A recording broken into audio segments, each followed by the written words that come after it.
తెలంగాణ రాష్ట్ర ప్రభుత్వం ప్రతిష్టాత్మకంగా అమలు చేస్తున్న తొలిముద్ద అల్పాహారం కార్యక్రమం దుమ్ముగూడెం మండలం నరసాపురం అంగన్వాడీ కేంద్రంలో ఘనంగా నిర్వహించబడింది. ఈ కార్యక్రమానికి Bhadrachalam MLA doctor Tellam Venkatrao, Bhadrachalam market committee chairman Tellam Seethamma ముఖ్య అతిథులుగా హాజరై అంగన్వాడీ చిన్నారులకు తొలిముద్ద కార్యక్రమాన్ని ప్రారంభించారు. ఈ సందర్భంగా చిన్నారుల ఆరోగ్యం, పోషకాహారం, వారి భవిష్యత్తు అభివృద్ధికి రాష్ట్ర ప్రభుత్వం అత్యంత ప్రాధాన్యత ఇస్తోందని ఎమ్మెల్యే తెలిపారు. ఈ కార్యక్రమంలో కాంగ్రెస్ పార్టీ జిల్లా నాయకులు, మండల నాయకులు, సీనియర్ నాయకులు, సర్పంచులు, ఉప సర్పంచులు, మాజీ జెడ్పీటీసీలు, మాజీ ఎంపీటీసీలు, మాజీ సర్పంచులు, అనుబంధ సంఘాల నాయకులు, కాంగ్రెస్ కార్యకర్తలు మరియు ప్రజలు పెద్ద సంఖ్యలో పాల్గొని కార్యక్రమాన్ని విజయవంతం చేశారు. ఈ కార్యక్రమాన్ని విజయవంతం చేసిన ప్రతి ఒక్కరికి దుమ్ముగూడెం మండల కాంగ్రెస్ పార్టీ అధ్యక్షులు తెల్లం హరి హృదయపూర్వక ధన్యవాదాలు తెలియజేశారు.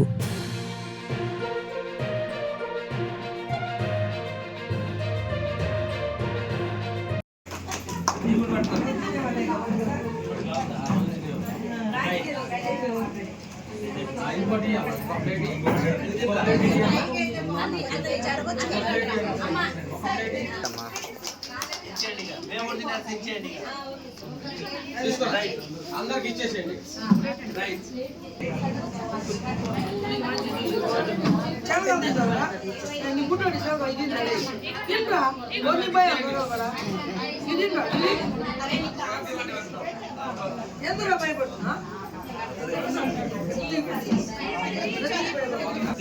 అభినందన తెలియజేస్తూ ఈ గోరుముద్ద కార్యక్రమాన్ని ప్రారంభించినందుకు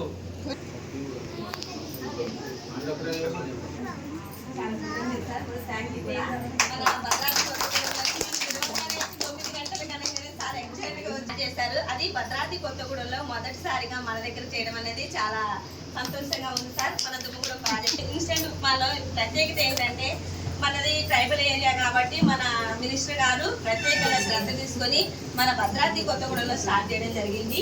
అది కూడా చాలా హ్యాపీగా ఉంది. కావాలి పిల్లలు డెవలప్ అవ్వాలంటే ఎలాంటి పోషకాలు కావాలో ఈరోజు నరసాపురం సెంటర్ నందు తొలిముద్ద ఏదైతే ప్రభుత్వం చేపట్టిన ప్రతిష్టాత్మకమైన కార్యక్రమానికి తొలిముద్ద అనే కార్యక్రమం అంగన్వాడీ సెంటర్లో ఈరోజు గౌరవ ముఖ్యమంత్రి గారు ఓపెన్ చేయాలని అక్కగారు మమ్మల్ని ఈరోజు నిన్న అక్కగారితో ఉన్నాను.